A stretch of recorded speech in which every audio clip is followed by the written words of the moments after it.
Tom ve Jerry evlendikten sonra sevimli çocukları Taffy ile mutlu bir aile kurdular. Bir gün hep birlikte eğlenceli bir macera için kasabaya gitmeye karar verdiler. Kasabanın girişinde küçük ama kararlı bir çocuk olan Mustafa ile karşılaştılar. Mustafa, kasabaya girmek için bir giriş vergisi talep etti ve bu aileyi şaşırttı. Jerry, Mustafa'nın neden vergi istediğini anlamak için nazikçe soru sordu. Mustafa, kasabalarının oyun alanını tamir etmek için paraya ihtiyacı olduğunu açıkladı.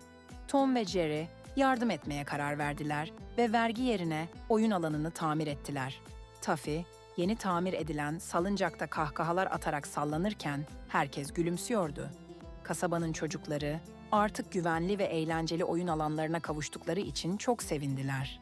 Tom ve Jerry ailesi, sevgiyi ve iyiliği paylaşmanın en büyük macera olduğunu öğrendi.